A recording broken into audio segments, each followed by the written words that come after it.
Tensions explode as Joe Neguse confronts Kristi Noem over a controversial $220 million ad campaign. What starts as routine questioning quickly turns into a sharp clash over transparency, taxpayer money, and a contract that's raising serious red flags.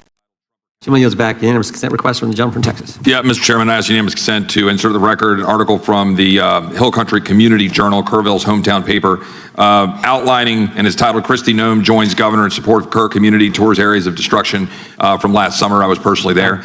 Secondly, I'd like to insert into the record an article titled, Trump Recounts Daring Texas Flood Rescue Reunites Camper with Coast Guard Swimmer at State of the Union, for the record. And I thank the Secretary. Without objection, the gentleman from Colorado is recognized. Thank you, Mr. Chairman. Good afternoon, Madam Secretary. Thank you for being here. I want to discuss in greater detail the expansion of advertising in your department under your tenure, and I believe you testified regarding some of these matters yesterday in front of the United States Senate.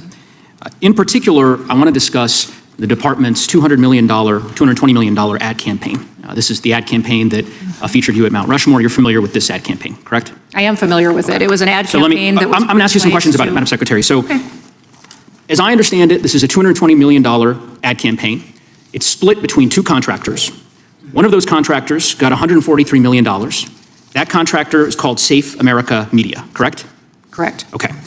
That company is affiliated with a former political director of the National Republican Congressional Committee.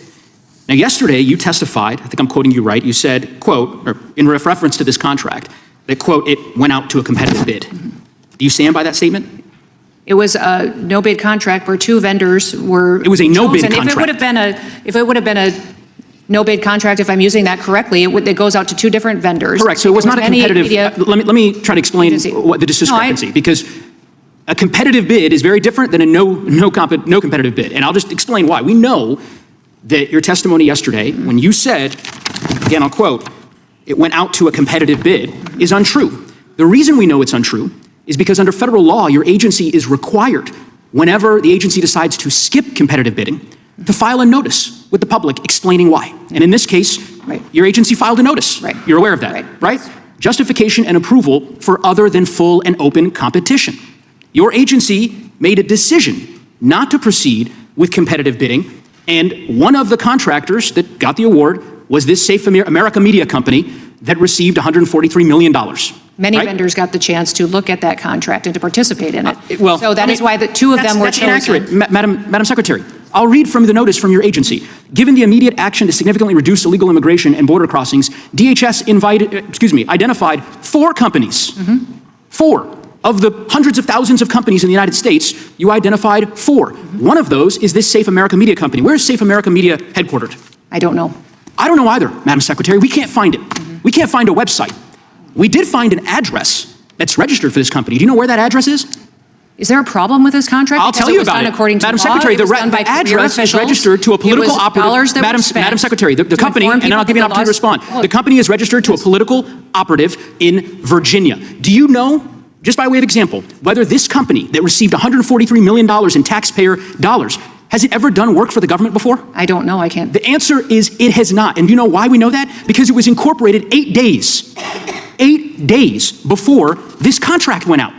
You want the American people to believe that this is all above board? Yes, that $143 million of taxpayer money just happened to go to this one company that doesn't have a headquarters, doesn't have a website, has never done work for the federal government before, and is registered apparently or attached to a residence from a political operative. And of course, one of the subcontractors of that contract, as you know, is a political firm that's tied to you back when you were governor of South Dakota. The reason why I ask these questions is that this is taxpayer money. And I presume, I don't know this for a fact, but Senator Tillis noted yesterday the way in which your agency is blocking the Inspector General from 11 different investigations that it is trying to conduct. I don't know if this happens to be one of them. I certainly hope it is, because eventually the facts will become public in this regard.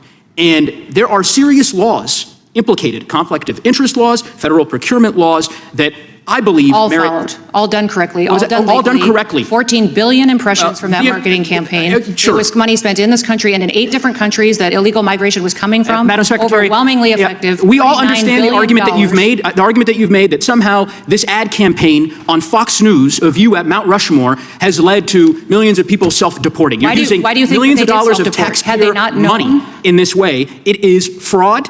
And ultimately, I think there's going to be accountability. And I yield back. Can I speak to the IG? Yes, you can. Quick. The IG has been told repeatedly, in writing, verbally, on the phone, that he can have access to anything at the Department of Homeland Security. He can. He doesn't need my permission to come and brief members of Congress on the Hill. He just needs to provide a scoping memo, which is what every single IG gets from every single department and agency. All intelligence agencies require a scoping memo. He just hasn't done that. He wants unfettered access to every single thing in the department, and that's not the process, and that's not any other IG has demanded that. This exchange highlights a deeper concern about how government contracts are awarded, especially when massive sums are involved. Joe Neguse zeroes in on what he describes as inconsistencies, questioning whether the process was truly competitive or bypassed standard safeguards. His line of questioning underscores a broader issue. When public funds are involved, every detail matters.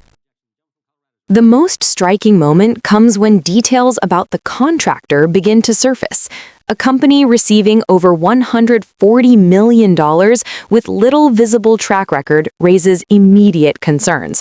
Whether it's the timing of incorporation or the lack of public presence, the optics alone fuel skepticism and amplify calls for accountability. On the other side, Kristi Noem defends the campaign's effectiveness, pointing to its reach and impact. But the clash reveals something bigger than just one contract. It's about trust in government spending, oversight, and whether transparency is being upheld at the highest levels.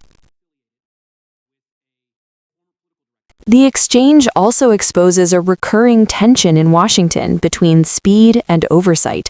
Agencies often justify bypassing competitive bidding by citing urgency, especially on issues like immigration or national security. But as Joe Neguse presses the details, the question becomes unavoidable. Does urgency justify awarding massive contracts to relatively unknown entities without full transparency? Another key layer is the political dimension. The mention of affiliations and prior connections adds fuel to the fire, because even the perception of favoritism can be just as damaging as proven misconduct. In moments like this, public trust hangs in the balance. When taxpayers hear that hundreds of millions went to a company with little visibility, skepticism is almost inevitable.